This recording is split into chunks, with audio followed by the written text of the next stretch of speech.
అలరే TV ప్రేక్షక మహాశయులకు నమస్కారం, స్వాగతం, సుస్వాగతం, శుభోదయం.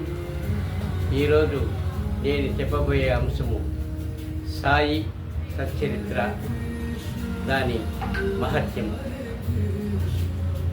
ఆధ్యాత్మిక భక్తి ప్రవచనాలు సజ్జన సాంగత్యంలో భాగంగా ఈరోజు మనం సాయి సచ్చరిత్ర గ్రంథం యొక్క మహత్యాన్ని ఈరోజు వివరించుకుందాం. అఖిలాండ కోటి బ్రహ్మాండ నాయకుడు శ్రీ సాయి సద్గురు మహారాజ్ ఆయనకు పాదాభివందనం చేస్తూ ఈరోజు అంశానికి వస్తాను. సాయి సచ్చరిత్ర అనేది అది గ్రంథం కాదు, అతి పవిత్రమైన వేదం వంటిది. అందులో సాయి డైరెక్ట్గా తాను ఉద్బోధిస్తున్నాడు. ప్రపంచవ్యాప్తముగా ఉన్నటువంటి సాయి భక్తులకు షిరిడి సాయిబాబా తల్లి లాంటి వాడు. ఆ ద్వారకామయ్యి తల్లి వంటిది. ఎందరో తమ ఈది బాధలు కానీ, ఆర్థిక బాధలు కానీ, మానసిక బాధలు కానీ చెప్పుకోవాల్సి వస్తే షిరిడీకి ఒక్కసారి వేంచేసి ఆ ద్వారకామయ్యలో కాసేపు విశ్రాంతి తీసుకుంటే మనసు ఉల్లాసంగా ఉంటుందని ఎంతోమంది భక్తులు సెలవిస్తున్నారు.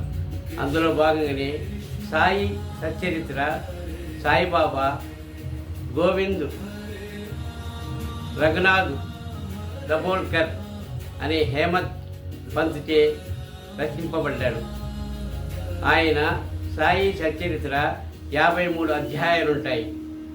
ప్రతి అధ్యాయంలోనూ ప్రతి అక్షరం ఒక మంత్రం వంటిది. ఎంతోమంది సాయి సచ్చరిత్ర పవిత్రంగా తమ ఇంటిలో ఉంచుకొని 7 రోజులు పారాయణం చేసినట్లయితే వారి కష్టాలు తొలుగుతాయని ఎంతోమంది భక్తులు తమ భావనను వ్యక్తపరిచిన సందర్భాలు ఎన్నో ఉన్నాయి. అటువంటిది సాయి చరిత్ర ప్రతి ఒక్కరూ చదివి తమ సద్గతిని పొందాలని సాయి చరిత్ర గ్రంథం మనకు వెల్లడి చేస్తుంది.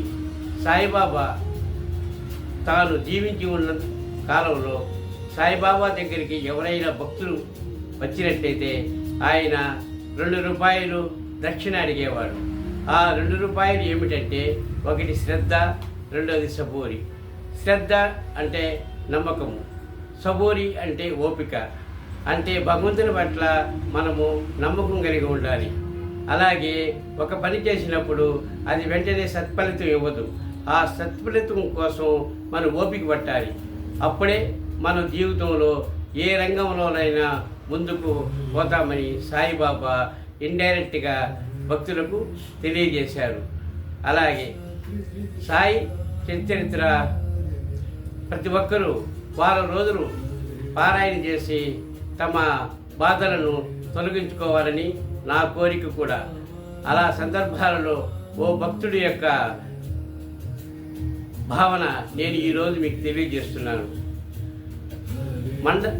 జిల్లా కేంద్రమైన నంద్యాలలో ఎర్రం సాయి శ్రీనివాసరావు అనే ఓ భక్తుడు ఉన్నాడు. అతను మామూలుగానే అన్ని దేవతలకు అతను ఆరాధించి పూజించేవాడు. అయితే వాళ్ళ వంశంలో వాళ్ళు 3 అన్నదమ్ములు. 3 అన్నదమ్ములలో 2 అన్నలకు వివాహం అయింది, కానీ ఒక్కరికి కూడా సంతానం కలగలేదు. ఈయనకు వివాహం చేసుకోవాలని ఇచ్చ కలిగింది. సంబంధాలు వెతికితే ఒక సంబంధం వచ్చింది. వాళ్ళు ఏమన్నారంటే, నీకు వివాహం చేస్తే, మా అమ్మాయిని నీకు ఇచ్చి వివాహం చేస్తే మీ వంశంలో ఎవరికి సంతానం లేదు కనుక నీకు కూడా సంతానం లేకుంటే మా అమ్మాయి గతి ఏమి అని వారు ప్రశ్నించారు. అప్పుడు ఈయన మౌనంగా ఉన్నాడు. తాను వివాహం చేసుకున్న మహిళ యొక్క తల్లి అంటే అత్తగారు ఈయనకు ఒక సాయిబాబా ఫోటో ఇచ్చింది. ఆ సాయిబాబా ఫోటోను ప్రతిరోజు నీవు పూజించి ఆరాధించావంటే నీకు మంచి ఫలితం ఉంటుందని చెప్పింది. 35 సంవత్సరాలుగా ఆయన ఆ ఫోటోను ఆరాధిస్తూ పూజిస్తూ అనేక పర్యాయాలు 130 పర్యాయాలు పైగా ఆయన షిరిడీకి పోయించాడు. ఆయనకు సంతానం కలిగింది. 3 కుమారులు కలిగారు.